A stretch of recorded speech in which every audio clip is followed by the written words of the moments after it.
Oh, man, Donnie boy did it again. What are you doing there, Mark? Let it ride. No, I'm kidding. No. Don't worry, we got the clean version on a Tuesday morning. Those of you wanting to hear Snoop Dogg or Dr. Dre. No. We got the clean version on KCMO Talk Radio. Everything we do is clean. And Donald Trump yesterday had himself this moment where he found out, and he talked to the media yesterday, that a state appeals court ruled that Donald Trump and his co-defendants in the New York civil fraud case have 10 days to post a $175 million bond, down from the $464 million judgment that was originally due yesterday. And Trump gets asked, hey, how you paying for that? What's your bond going to be? He turns around in a straight G move, looks at the reporter, and he goes, cash. And you can hear the reporter in the background after the clip go, whoa, what? You know, you can kind of hear him in the background as he's yelling at Donald Trump. How you putting up the bond for that? Cash. So the 11th hour ruling has Democrats all bent out of shape, despite the fact that, just so you know, the appellate division judges who made this decision were all appointed by Democratic governors. The notion that yesterday's decision is somehow an indictment on Donald Trump gaming the legal system from his time as president with appointed judges is nonsense. Everybody appointed who made this decision on Donald Trump's behalf yesterday was appointed by a Democratic governor. Even they realize that this is insane. And the ruling also means that the state attorney general, Letitia James, cannot yet begin collecting on this judgment. Now, there's two ways to look at this. One, just, from a pure humane perspective, this is the right move. It shouldn't even have gotten this far, but in terms of yesterday, this is the right move. Donald Trump, whether you love him or hate him, is getting screwed on this deal. The political side of this is compelling as well. The political side of this, Donald Trump, had he started to get his assets seized yesterday, would have played and would have been the greatest victim in modern American history, and he would have used that to his advantage. So the fact that he's not able to do that yesterday, I don't think is a bad thing, because he can still claim victim status without actually having his stuff taken away. But this is part of a clip that we played for you yesterday, when Frank Luntz, of all people, and his just god-awful wig, went on CNN and made this point loud and clear. Letitia James and everybody else involved in this specific civil fraud case, the media that is cheering on this civil fraud case, is going to help get Donald Trump elected. And there is the possibility that the New York Attorney General, Letitia James, would have to start seizing assets, maybe even buildings. How do you think that would play? I want you to remember this moment, and don't forget it. If the New York Attorney General starts to take his homes away, starts to seize his assets, it's all going to be on camera. Pundits are going to sit there and scream about this. This man cannot be elected. You're going to create the greatest victimhood of 2024, and you're going to elect Donald Trump. If they take his stuff, he's going to say that this is proof that the federal government and the establishment and the swamp in Washington and all the politicians across the country and the attorneys generals and all of this, that this is a conspiracy to deny him the presidency. That was Frank Luntz over the weekend. And I was thinking about that clip as Donald Trump was standing there at the podium yesterday and was talking about this, 11th hour decision where he is now given 10 days to post a $175 million bond, down from the $464 million judgment that was originally due yesterday. And I thought, you know what? He still got it. He still got that victim card in his back pocket, and he's playing it, but he's not playing it as much as he'll need to if and when the day comes when they basically start saying, give us cash or we're taking your stuff. 913-408-7957. So there's the legal side of this, and then there's the political side of this. And the political side, to me, is very compelling, especially when you see what Joe Biden put out yesterday in a statement. Steve's in Kansas City. He's first up. What's up, Steve? Oh, Pete, man, you're burying the lead, man. What about True Social going on the NASDAQ today? $6.5 billion. He's a very rich man. $6.5 billion, and the board can vote him to get him that cash right now. I mean, okay, but I know you're excited. Just keep it in your pants. Pump the brakes for a second. What you're talking about, and you jumped the gun on me, is that Donald Trump is now worth, as you noted, per Bloomberg, up to $6.5 billion after a Truth Social merger, right? And he is now one of the 500 richest people in the world, which I know you're excited about, Steve. I hope he's giving you a little cut, baby. Today is the richest day that Donald Trump has ever been in the history of the world. Bloomberg, he's one of the top 500 richest men in the world. I mean, he's got all the money he needs to fund. Sure, he can fund 5 presidential campaigns if he wants right now. Listen, this is keep doing this. Listen, liberals, keep suing him, please.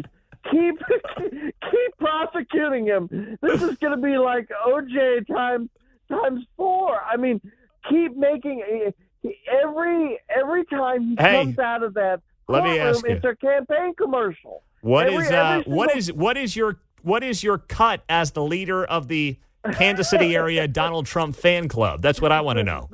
The hype man. My cut is a satisfaction of watching the Democrats destroy themselves. I mean, they're so dumb and stupid. Every time Trump comes out there, he owns these court proceedings. It goes on the networks. It's free airtime. It's the networks have to cut away because they know that it's positive for them. Did you watch both CNN and MSNBC were falling all over themselves yesterday, saying, we have the truth check. Got to run, brother. I know you're hyped up. I know you're excited. I know you had the coffee this morning, and I hope you get your fair share. There you go, Steve in Kansas City. He is lit up on a Tuesday. Woo! I don't know. He couldn't wait to get in this morning on KCMO Talk Radio. 913-408-7957. As we roll through the Tuesday on KCMO, we have Tirade Tuesday. That's at 8:30. All right? Every single Tuesday, Tirade Tuesday is happening on KCMO. Start thinking about those tirades 2 hours from now. Steve got his all fired up on KCMO. Coming up next, social media and your kids in the wake of yesterday's decision in Florida to ban it for those under 15. Would you want to see Kansas and Missouri do that? We'll get to it next on 95.7 FM. My only critique is that it didn't go far enough. That's all I've got on a Tuesday morning after Florida yesterday became the first state to effectively bar residents under the age of 14 from holding accounts on social media programs like TikTok and Instagram. And obviously this will change the lives for thousands of young people in Florida, but I hope it gets copied here in Kansas and Missouri. Now, on top of that, this law that was signed yesterday by Ron DeSantis and got a lot of fanfare, it happened right before we got off the air at 10 o'clock yesterday. The bill will ban social media for children under 14 and require parental permission for 14 and 15-year-olds. Slightly watered-down version of a proposal DeSantis vetoed earlier this month, but they got this thing done. Now, I've said for a long time I would like to see a federal restriction for those under the age of 18. I would like to see social media treated like we treat alcohol, like we treat smoking, like we treat marijuana in states where it's legal, like we treat a lot of things that are only available to you when your brain is fully functioning as an adult. Although we also know now that, boys' brains don't fully function until they're almost in their mid-20s, but neither here nor there. push it back. We need to start doing that. I would say the goalposts seem to kind of be moving with each generation, unfortunately, about when they might actually be ready. Well, but we'll assume 18 is probably reasonable. It's the best number we've got for now. So we'll roll with 18. Sure. If you can go serve the military and you can, go fight for your country, you can have a Snapchat, all right? I think so. We're all on the same page. Yeah. So I'm looking at this and I'm saying, great. Good job, Florida. Rah, rah, Ron DeSantis. But what about our folks here in Topeka and Jeff City? Ron DeSantis talked a little bit about this yesterday, and as he noted, this is not meant to be partisan in any way. It's not. It's about whether or not you think these social media apps are in the best interests of literally 11, 12, and 13-year-olds. And I don't know how you could possibly come to the conclusion that the answer is yes. We often talk about things that we are divided on. We talk about things that differentiate Republicans from Democrats and the culture wars and everything else. But how is this not something? And you can make the case at 913-408-7957. Just text in if you don't want to call. But how do you make the case against something like this? Because as someone who has 3 daughters, and they're 5, 3, and newborns, so they're ways away from social media. If I have my way, the oldest one is 13 years away from a social media account. You got to protect them from this stuff. Mark's oldest daughter is now 11. Is that right, Mark? Yep, 11 and a half. 11 and a half, but who's counting? And she's got herself a smartphone. Yep. But no social media. No. No social media. And you won't allow it. No. Do the friends have it? Yes. They do? Oh. Some girls on her soccer team have already tried to get her to get Snapchat. They have Snapchat themselves? Yes. And I say no. No, you say no. Okay, because you're a good parent. And I don't want to judge the parents of your daughter's friends on her soccer team. But does it ever come up in conversation what the hell they're thinking? It hasn't yet. Yeah, it's time for you to start asking questions, Mark. Why do you have your kid on Snapchat at 11 and a half years old? Like, what possibly comes out of that that's positive? Or do you just not care? Because if you've got an 11 and a half year old, theoretically, you spent the last 15 to 20 years of your life with social media. You're either Gen X or a millennial, probably, right? So you know enough to understand this stuff can be dangerous. How many news stories do you need to see about the bullying that goes on the decline in mental well-being, especially for young girls, when they spend so much time on these social media apps at such a vulnerable age? I would rather somebody give their kid like a taste of wine than feed them Snapchat to have on their phones all day. And one's illegal and one's not. It kind of ties into the story we talked about yesterday, which is there are things that people do that are illegal that bother me less than things that are morally reprehensible. And I genuinely believe if you are giving 11-year-olds Snapchat, that is morally reprehensible. Their minds, their brains cannot process what is happening on that app and how it's not real life. Here was Ron DeSantis yesterday on his bill. And one of the things that informs me on issues relating to children is just being a dad of young children. And so we're looking with a first grader, a kindergartner, and a preschooler now. My wife and I are looking at, okay, what is positive out there and what is negative out there, and doing the best we can as parents to try to provide the best upbringing that we can for kids. And one of the things that I know a lot of parents have had concerns about is the role that the internet and social media play in the upbringing of young kids. All right, that was Ron DeSantis speaking, by the way, as a father. Another reason that I think we need to move on from the geriatrics in Washington, D.C., and, start getting people who are actually parents with younger kids and people like Ron DeSantis. Not the 85-year-olds who are like, what's this Snapbook thing I've got here? What's the Instacart? No, it's Instagram. Instacart's something else. Oh, okay. My bad. What's the Tic Tac? No, it's TikTok, not Tic Tac. These are exactly the reasons that you want to have people who are actually in touch running your states, your cities, and yes, at the federal level as well. Now, some of you are saying this on the text line, and I expected this to some degree. Pete, I thought you guys were against big government. What happened there? Well, this is not about big government. There are things that we don't allow children to do because they're kids, because their brains are not fully developed. We don't let them drink. We don't let them smoke. We don't let them rent cars. We don't let them buy houses, even if they have a trust fund at 12 years old, right?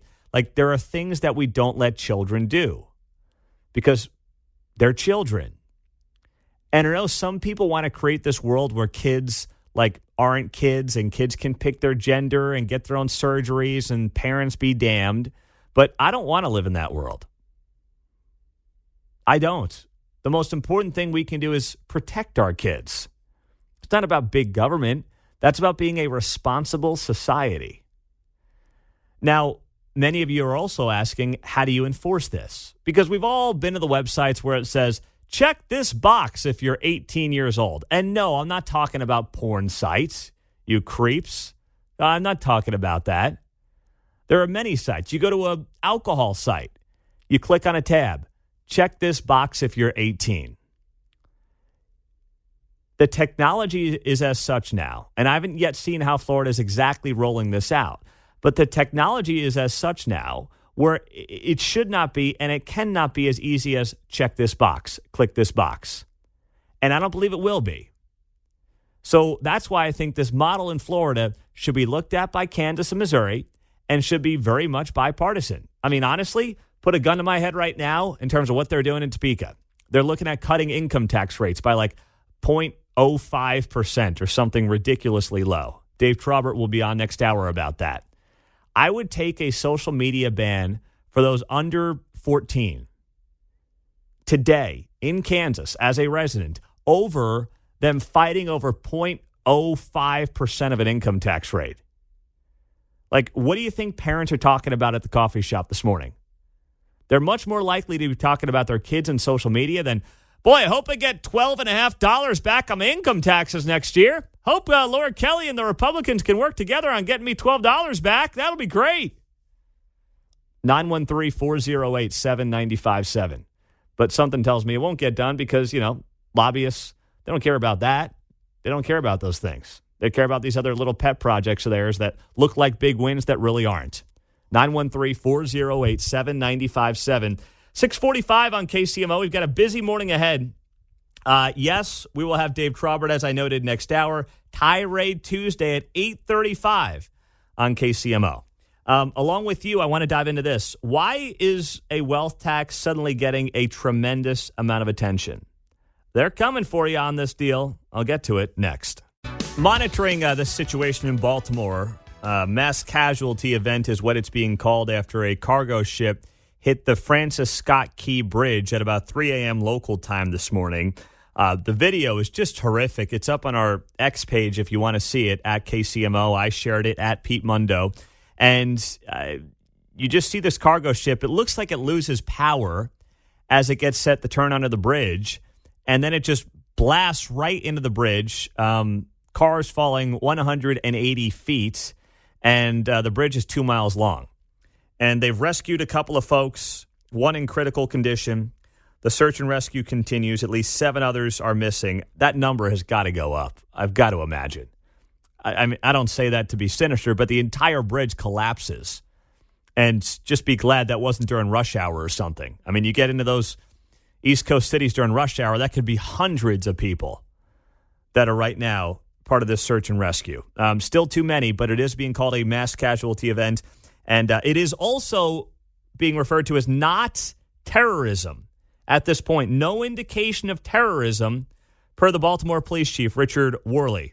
They said that early this morning before we got on the air during a news conference. And the FBI is also involved in this investigation.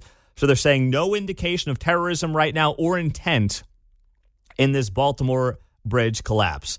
So as soon as we get more later in the morning, we'll bring it to you here on KCMO, but we're monitoring that top story. Now, your money, wealth tax. you're hearing a lot about this over the last really couple of days.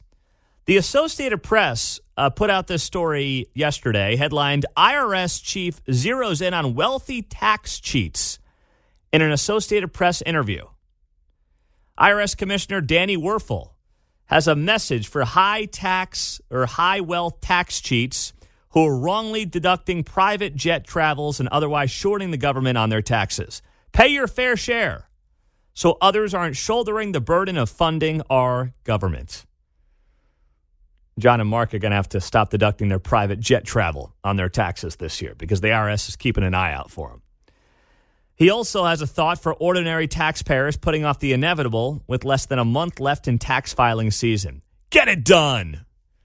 Nothing like the bureaucratic losers demanding that you do what they say and get your taxes done and stop kicking the can down the road. Now, I would agree with that, get your taxes done, but I don't really want to hear from the IRS head honcho about doing my taxes.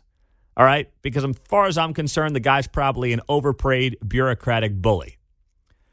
I bring this up because you also had Elizabeth Warren the other day talk about wealth taxes. Here was Elizabeth Warren over the weekend talking about how she wants an ultra-millionaire tax. Jeff Bezos, Elon Musk, Michael Bloomberg. What's the thing they all have in common? They all pay a lower tax rate than a Boston public school teacher. That's not right. And it's why President Biden is taking on the billionaires. Sorry, I always break out my Native American when Elizabeth Warren starts talking. Was she going Katie Britt on us there for a minute? Yeah, she had a little Katie Britt to her, didn't she? Yeah, sounded like it. The delivery was very dramatic. So the Native American herself, what is she, 1,024th Native American, I believe it was? But hey, Pawpaw says she has those high cheekbones. She's going after the ultra-wealthy. The IRS chief conveniently does an interview with the Associated Press, which gets sent to every small newspaper in every corner of America. And why is suddenly the taxes of the uber wealthy coming into the equation here? Well, one, it's an election year. But two, it's not actually about them. It's about you. It's about us. It's about normal people. It's not about the Jeff Bezoses. It's not about the Bill Gateses of the world. These politicians, these government officials, they love Jeff Bezos. They love Bill Gates. They're friends with all of them. They don't care about them. They want to ultimately get to you. And think about it from this perspective. The middle class right now in this country has trillions of dollars, which are going to be passed down through inheritances as the baby boomers start expiring. They have trillions of dollars more in homes and 401ks. There's a reason that just magically you have seen Elizabeth Warren, Joe Biden, the IRS chief, suddenly talk about wealth taxes. And it's not the wealthy that's the end game here. I promise you that. It's not the wealthy. It's you. It's us. Wake up. That's what's going on here. There is about to be a massive shift in generational wealth in this country. And a lot of it's protected, right? When you're talking about selling homes, when you're talking about 401ks, when you're talking about, IRAs, especially Roth IRAs, there's a lot of ways to protect your money from the government. And the government, especially one political party, is looking at that and saying, gosh, I'm going to get my greasy hands on as much of that as I can. Partially because we have a $34 trillion debt, but in large part because they want to redistribute it as they see fit. It's never about the ultra wealthy. They can't get enough money out of Jeff Bezos to make it worth their time. There is much more money in the bulk of this country, in the middle to upper middle class, to take from you than there is to take from Jeff Bezos and Bill Gates and whoever else they want to put on that list. It's not actually about them. It never has been, and it never will be, because there's only so much they can get from them. There's a hell of a lot more that they can get from regular people on scale, in mass, and that's in large part what the end game is here. So don't let them fool you. Don't fall for the, I think that guy Bezos, he should be paying more in taxes anyway. He's screwing me somehow. I don't know how. Trust me, he's not. But there's enough people that think like that. There's enough lemmings. There's enough low information voters who buy into that mindset and who that they think they can trick and they can play the long game here because that's ultimately what they're after. Breaking news here before we get back to the ballpark issues. This just came across the desk here with this Baltimore bridge mass casualty situation we're monitoring after a cargo ship plowed into the side of the Francis Scott Key Bridge and multiple vehicles just collapsed into the water at about 2 a.m. our time, 3 a.m. local time this morning. This hot off the presses. Don't worry, we're all going to be okay. Joe Biden is sending Transportation Secretary Pete Buttigieg to the scene. He's heading down to Baltimore for the bridge collapse. We're good. Everyone's okay. Mayor Pete's on the case. Holy cow. Imagine that guy shows up and you're head of the Baltimore FBI. What do you even say to the guy? Choot, choot. Like, what do you do? The guy likes trains. What does he know about transportation outside of that? He's just going to show up. He's not going to do anything. What's he going to do? He also likes tugboats. Yep, I'm sure, yeah. Yep. No doubt about it. I don't know what to tell you. I mean, I've never seen a guy fail up quite like Pete Buttigieg, who has zero skill sets of note. None whatsoever. I mean, he's a good talker, I guess, but that's about it. All right, so downtown stadium. Where are we at right now? New survey from, this is on KCTV 5. Here we go.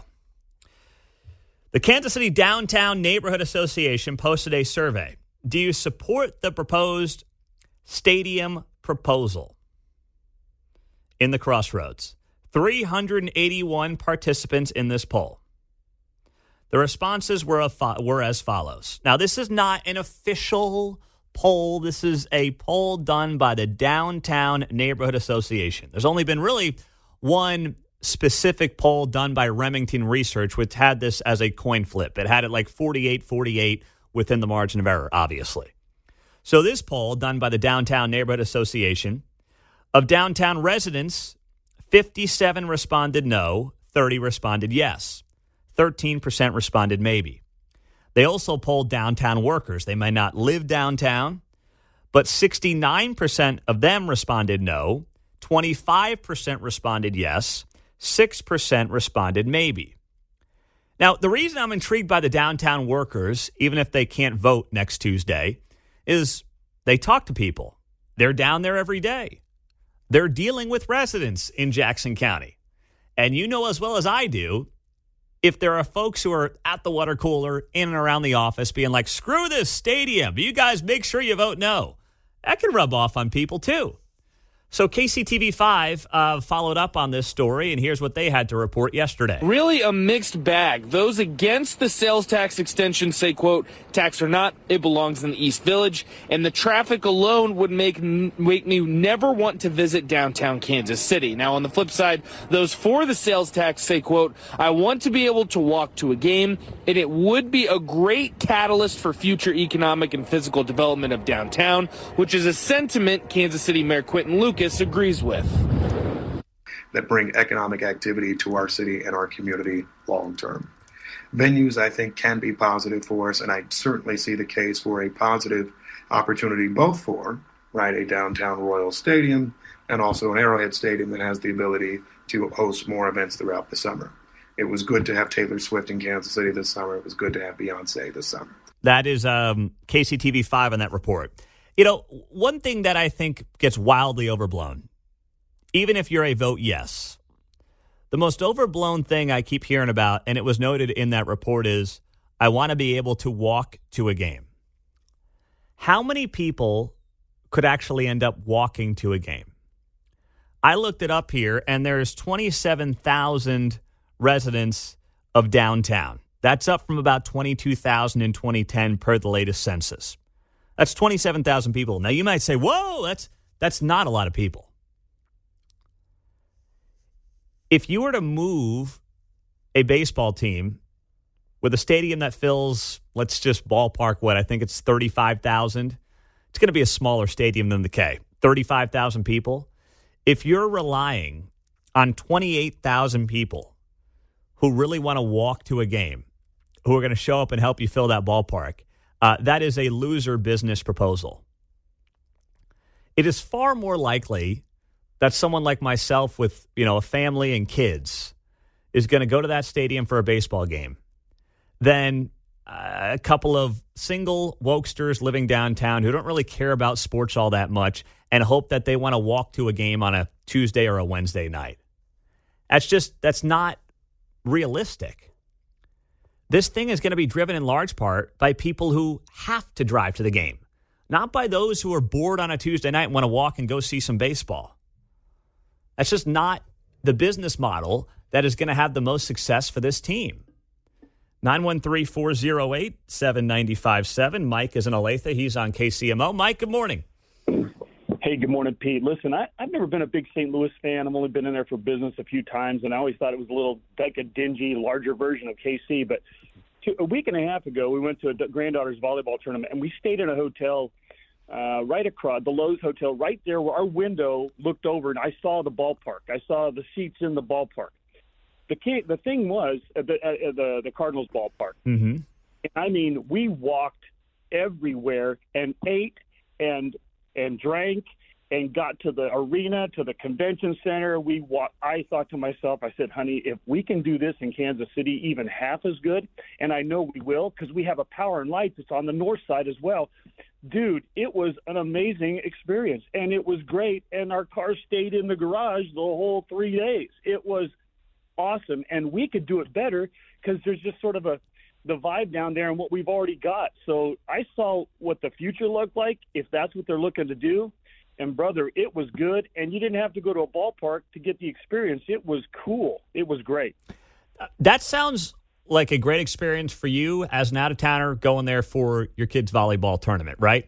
But let me ask you this, just to play devil's advocate in this situation.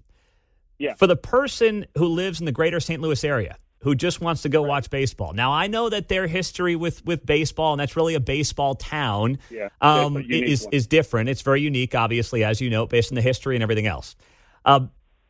Does it work? Or clearly they sell out their games, but they sell out their games because they're the Cardinals, right? And because they traditionally have been good. I know they had a bad year last year, but they sell out those games because of how the product is on the field, not because of what you're talking about.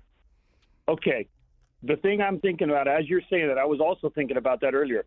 I don't think the attendance is going to change much at all. And if it does, who cares? But I think you'll get more people because if you build it, they will come because they'll be down there for the entertainment value and they'll go, let's go watch a game. I think the opportunity for people that aren't fans, younger generation, millennials, and that kind of thing, I think it's going to be a part of a date night because it's right there and it's in walking distance, whereas out there at Kauffman, it's if you're not just going for the game, you're not going. So, I think it adds a whole different element to this silly thing that I didn't even see until I spent 3 days out there, whether it's Cardinals or not. The environment matters, and I think if you've got appeal to most of the folks, to know that you've got a 5-minute walk and you go watch the Dodgers or the Rangers or whoever's coming to town, dude, I think it's enough. I think if you build it, they will come in this case. I really do. There you go. A little Field of Dreams reference. Never go wrong there, Mike. Thank you very much. Oh, man, I'm still thinking about all these calls. John and Larry and all these guys. Unbelievable. What a tirade Tuesday. I guess you could call this a mini tirade. It's not intended to be one, though. It's more just to point out something that is a lie when it comes to the wealthiest and how much they're actually paying in taxes in this country. And it's not because, I'm sitting here as a billionaire or you're sitting there as a billionaire. We're all just regular people trying to get by, save a buck and raise families and save for retirement and do all those things. That's what we're all trying to do here. But it's important to note why this is happening. And you've seen this get a lot more attention over the last couple of days. You have seen the IRS head honchos do interviews on wealth taxes. You have seen the Biden administration push wealth taxes. You have heard from Elizabeth Warren pushing wealth taxes. I'll get to that here in a second. But this is an awesome thread that I will put up on my X page at Pete Mundo. And it was posted by somebody who's been a guest on this show before. Her name is Carol Roth. She is a 2-time New York Times bestselling author. One of her recent books, You Will Own Nothing, is currently out. And I got to give her credit because she did the work on this in an X thread that I'll share here in just a few minutes at the top of the hour.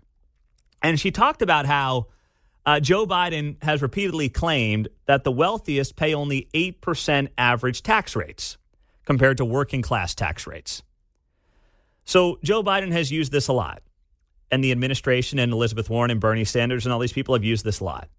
They'll say that there's 800 billionaires in America, and the average tax rate for them is about 8%.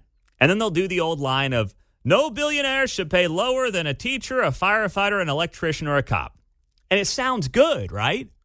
It sounds so good. So she went out and she looked at where the White House got this 8% number from. And the study, and the screenshots are right here at whitehouse.gov. The study was not based on tax records or even income, which is what tax rates are based on. The study included unsold stock, a.k.a. unrealized gains. This is from whitehouse.gov, where they talk about how they came to this conclusion on this 8% tax rate for the billionaires. They write here, we estimate the average federal individual income tax rate paid by America's 400 wealthiest families using a relatively comprehensive measure of their income that includes income from unsold stock. What is income from unsold stock? Dividend rates don't get you there. So what do they mean? What they're using is not income. It's stock appreciation. It's unrealized capital gains. It's not stocks that have been sold. It's not gains that have been sold. It's just theoretical money that you kind of have when you own a stock. That's all that she's talking about here, or the White House is talking about here. It's a made-up proxy of a wealth tax is what this is. And it's not how income tax at all works. It's a straight-up lie to say that this is an income tax rate for billionaires or portray it as an average tax rate of the wealthiest. They then have the nerve to compare a fake wealth tax that they have made up with the income tax that everybody else pays. And why is that? It's intentional. And the media's picked it up. If you Google what is the tax rate for billionaires, they cite this White House study that is a fake study not based on actual real numbers. So think about that. Google, and how much you want to blame Google remains to be seen, but Google, when you look this up, will cite a White House study that is not factually accurate. So then people see this stuff and they're like, oh, screw them. The media then picks it up. They want you to believe that billionaires only pay an 8% income tax rate, which is false. They want you to believe it, so you give them permission to pass a wealth tax, which they will promise you they won't use against you, but eventually they will. It's intentionally nefarious. Billionaires are always going to find loopholes. The Biden administration will do what they do. They will hire more IRS agents. They'll lower their reporting requirements to $600, which they did in the American Rescue Plan for sites like Etsy and Venmo, not for billionaires. And why will they do that? To come after you and your wealth, to come after the middle class, where there are trillions of dollars in monies that they want to get their hands on. Not Jeff Bezos. There's not enough Jeff Bezoses. There's not enough Bill Gateses. It is engineered class warfare. It is intentional misinformation. And frankly, they want a class war to pass a wealth tax. That's what they want. And it's not about them. It's ultimately about the middle class, because that's where they can find much more money. It's amazing you mentioned loopholes, and I immediately thought of fact checkers. Yeah. Yeah, no fact checkers on this kind of crap. Yeah, that's right. Where are those fact? Politico. Are they taking a 4-year hiatus on fact checking until Donnie gets back in? Some of this is partially incorrect, they'll say, sometimes even. Partially incorrect. Where are they? Where are you? I can't find you guys anywhere. Yep. What happened to the fact checkers? We need fact checkers for the fact checkers. That's what we need. I guess that's in part what we do here on KCMO 95.7 FM. We are indeed. We are the fact checkers for the fact checkers who took a 4-year hiatus. Took a little vacation, it seems like. So that's what this is really about. It is about the middle class dollars. It is also about, I think, a large realization that as we go through the next 10 years and we're looking at $35 trillion in debt, right? The middle class has trillions of dollars which are going to be passed down through inheritances in the next 10 to 15 years. There's trillions of dollars more in homes as homes continue to get expensive. I believe that homes are not going to just be bought and sold like they have been for generations. They're going to be assets that people pass down to families because the housing market has gotten so out of hand and there's no evidence to suggest it's slowing down. So you got trillions of dollars in homes and 401ks and Roth IRAs and inheritances that are going to be getting passed down from baby boomers to Gen Xers and millennials and everything else. And there's a reason that the people in charge, whether it's Joe, Liz, Bernie, the whole crew, are talking about wealth taxes. And it's not about the wealthy. The wealthy are not the end game here. You got to wake up. The end game is the everyday average citizen because in numbers, there is much more money to be made. And there's much more money for them to get their grubby hands on than the billionaires who will find and exploit every loophole with a massive team of attorneys and accountants that the rest of us cannot have. We are monitoring this, what is being called a mass casualty event in Baltimore before I get to this crazy Diddy story. In Baltimore, we're getting some updates, some press conferences taking place right now. You have divers doing search and rescue right now under that Francis Scott Key Bridge in Baltimore that was blasted by a cargo ship at about 3 a.m. local time this morning. It is a scary video. They're saying right now it's no terrorism. There's no ties to terrorism. It's not intentional. We don't know what exactly happened yet, but I believe that, by the way. There's no way it would be terrorism done at 3 in the morning when there's really nobody on the bridge, or certainly less people than would be on the bridge at, say, 7 in the morning during rush hour. So that makes all the sense in the world to me. And, Mark, we just got what information? They're searching for workers who are on the bridge right now? Yeah, construction workers that were on the bridge overnight. They said they're looking for 6 people now. 6 construction workers who are on that bridge overnight. I mean, you hate to put it this bluntly, but I don't like the odds at all. You're talking about guys falling or workers falling 185 feet. That's how high the bridge was. It's a 2.1 mile long bridge as well. So it's a big bridge. And I would say the odds are not good at this point in time. But if you haven't seen the video, it's up on our X page at KCMO Talk Radio. You can see it there.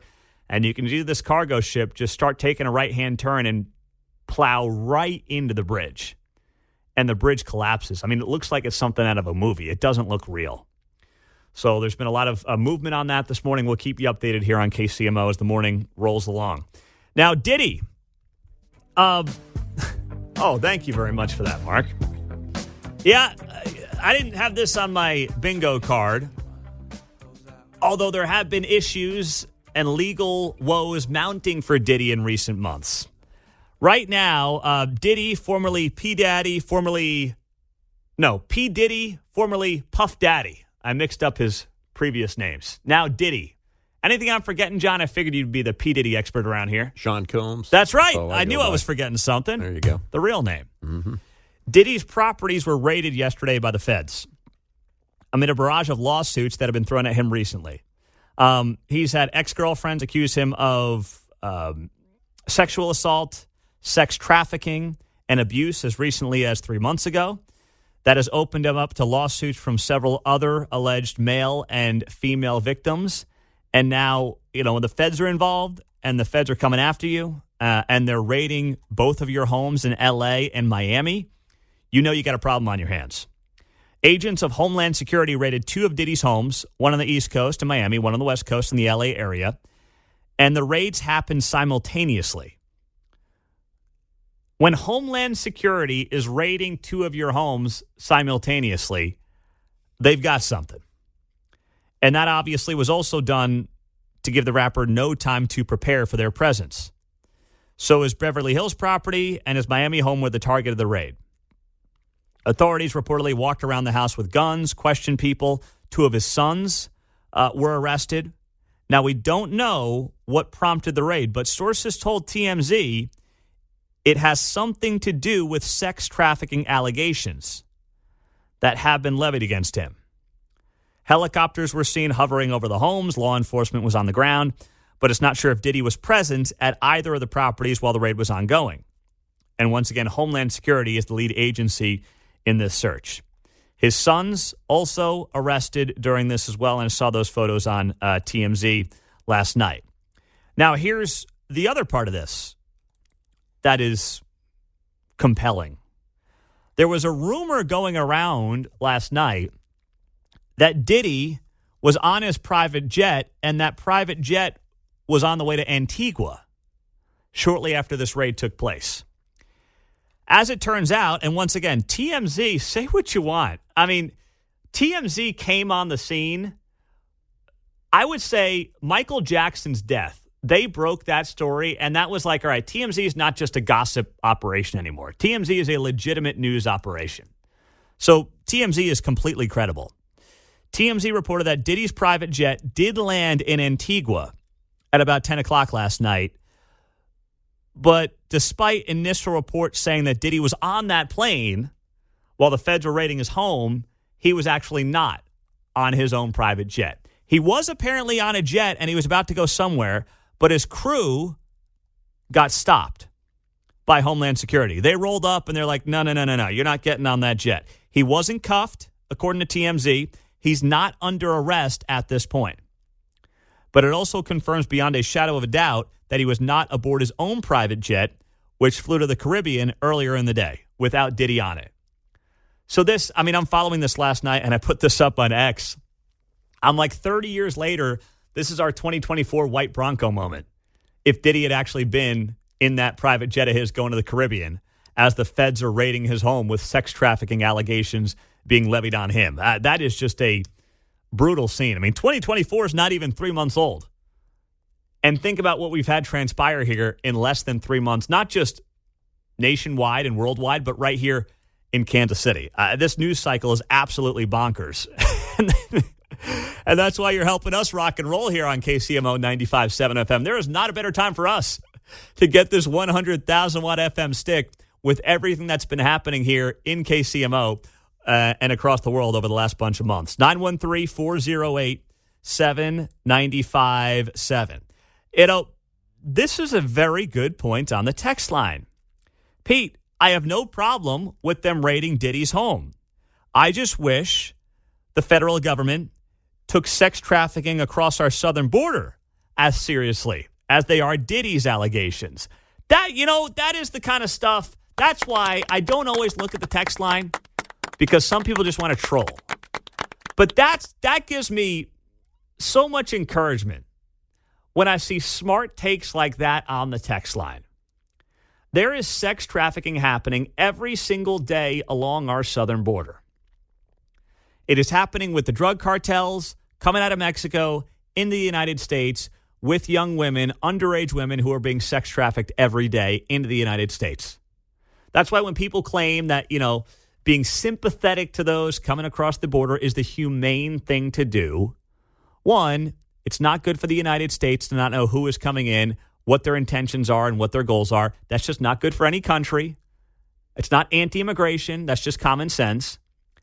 And then when you have people coming in who are not coming for the right reasons, and you have drug cartels, sex trafficking people, and drug trafficking into this country, it's also a no-brainer to do something about it. Of course, the people in charge don't care enough to do something about it because they see political gains over the long term by not doing anything about it. But that's such a great point on the text line. Why aren't we thinking about it from that perspective? Homeland Security has raided P. Diddy's homes over sex trafficking allegations in Beverly Hills and Miami. Yet we have probably much more sex trafficking happening, allegedly, on the southern border on a daily basis. And everyone's just whistling past the graveyard and not doing a damn thing about it. That's an outstanding point. Well, and like fentanyl, it's right here in our town. Yeah, it is. Unbelievable.